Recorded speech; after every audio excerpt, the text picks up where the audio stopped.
Hai, namaku Chantal, aku 17 tahun. Pernahkah kamu mendapat keberuntungan besar di hidupmu? Aku tidak pernah. Tidak di game atau di loterai. Aku bukan seorang pecundang, tapi tidak ada kejutan menyenangkan dari hidupku. Sampai satu hari.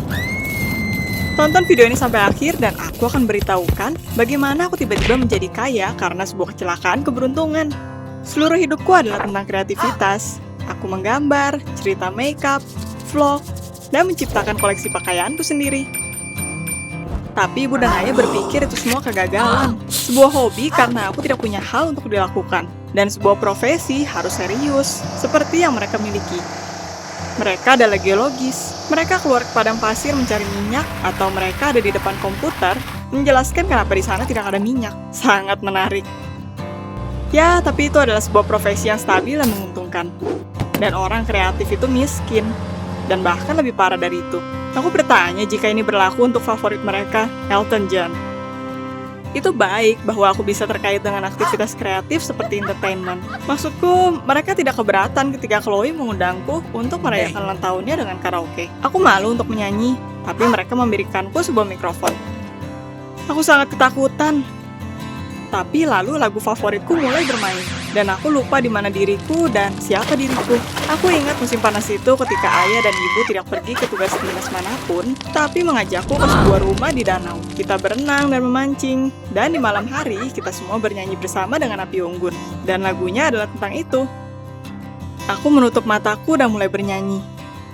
Ketika lagunya berakhir, semua orang bertepuk tangan karena beberapa alasan. Aku melihat Chloe menangis. Dia berteriak, jika aku tidak pergi ke sekolah untuk menjadi penyanyi, dunia ini akan kehilangan. Dan ibunya berkata sesuatu seperti Ella Fitzgerald baru.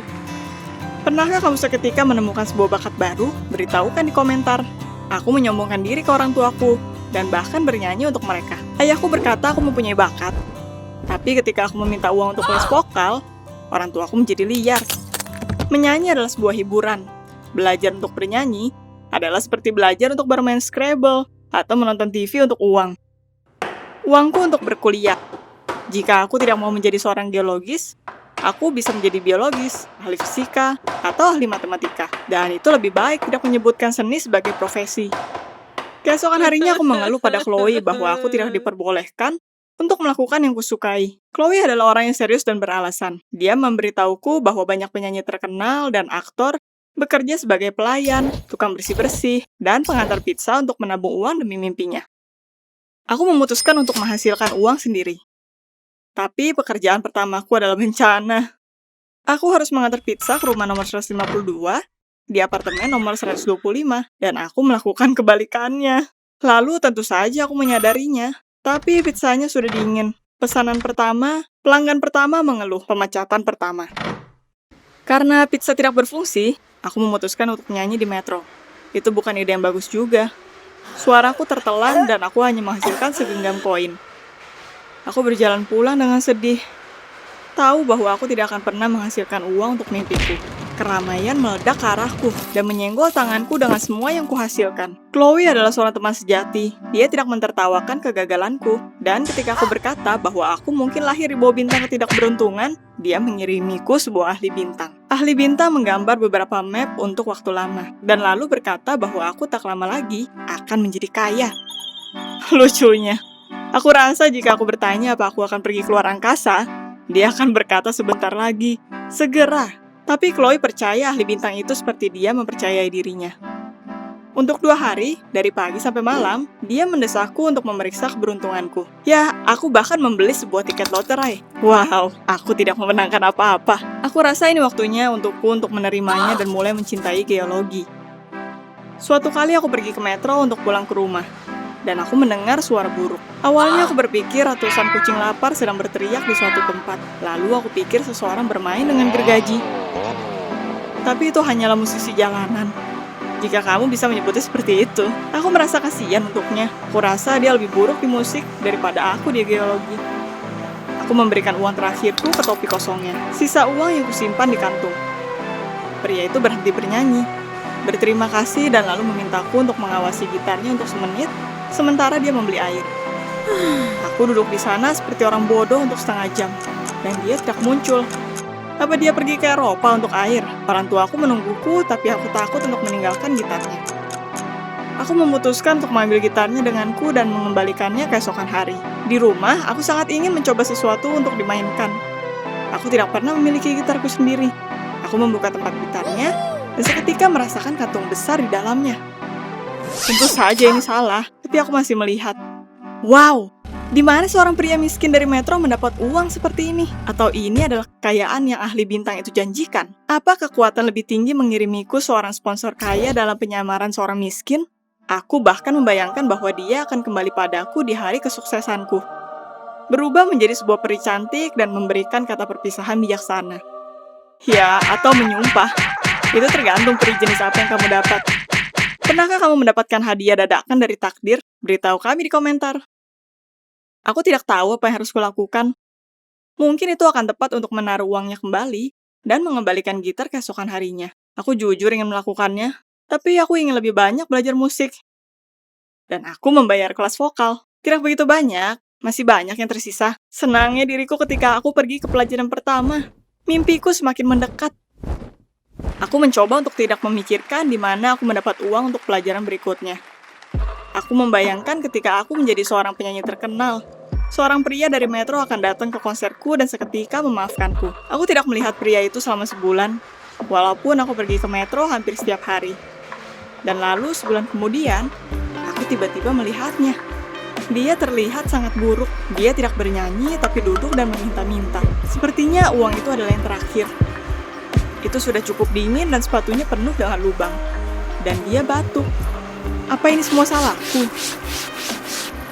Aku mungkin seharusnya menghampirinya dan berkata bahwa semuanya baik-baik saja. Tapi aku terlalu malu. Aku menceritakan Chloe semuanya.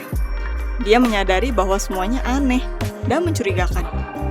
Mungkin pria ini adalah con artist, bermain simpati. Lalu aku tidak harus memberikannya uang. Dan dia menawariku untuk mengirimnya pada kakaknya untuk mencari tahu apa itu. Kakak Chloe menemukan pria itu di tempat sama dan mengundangnya untuk makan di sebuah kafe. Pria itu bernama Paul dengan senang setuju dan berkata bahwa dia tidak punya rumah. Dia adalah yatim piatu, biasanya menyewa flat. Tapi sekarang rumah itu sudah dihancurkan dan flat baru jauh lebih mahal.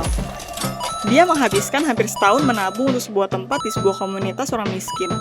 Dan sekarang ketika semuanya sudah terkumpul, dia kehilangan kotak dengan uang. Itu yang dia katakan. Dia berkata itu salahnya untuk pergi membeli air dan berbicara dengan polisi terlalu lama. Mereka bertanya cukup banyak padanya. Sekarang dia harus mengumpulkan uang kembali dari awal. Dan orang-orang sangat ragu untuk memperkerjakan tunawisma. Jadi itu akan membutuhkan waktu lama untuk mengumpulkannya. Itu sayang sekali bahwa kotaknya hilang. Dia mengerti bahwa dia bernyanyi biasa, tapi dia mendapatkan uang lebih dari situ. Aku merasa seperti penipu. Tapi aku tidak bisa menahan untuk sembunyi. Jadi aku memberikan kotak gitar dan sisa uangnya. Dan menyesali semuanya. Dia hanya mendesah. Dia berkata bahwa kita berdua tidak mempunyai cukup uang untuk sebuah mimpi. Dan mimpiku terwujud duluan. Aku pikir aku akan terbakar malu di saat itu. Kelas vokalku terlihat seperti sebuah hal kecil. Sebuah keinginan bodoh. Dibandingkan dengan keinginan Paul untuk tidur dengan kehangatan. Keesokan harinya aku kembali ke tempat pizza di mana aku dipecat. Dan meminta kesempatan kedua. Aku sangat ingin untuk memberikan Paul uangnya kembali untuk mimpinya. Mereka berkata bahwa semua orang membuat kesalahan. Tapi mereka berkata padaku untuk berhati-hati. Aku tidak salah lagi dengan alamat. Dan setelah beberapa saat, aku memberikan Paul setiap sen dari uangnya. Dan aku menambahkan sedikit uangku. Karena dia punya cukup untuk sebuah kontribusi untuk komunitas. Dan bahkan untuk pakaian baru. Lalu aku bertemu Paul.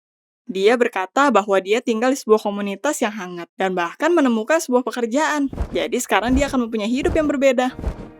Dia menanyakan bagaimana dengan kelas vokalku. Dia bercanda bahwa itu penting untuknya, karena dialah orang yang meminjamkan uangnya.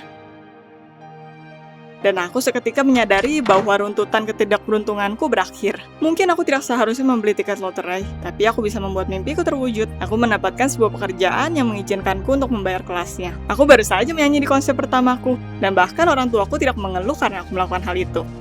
Mereka belum tahu bahwa guruku menyemangatiku untuk mendaftar untuk beasiswa di sekolah seni. Tapi hal utamanya adalah aku mampu untuk menolong seseorang yang situasinya lebih buruk.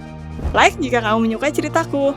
Subscribe ke channelnya, akan ada lebih banyak cerita menarik di sini.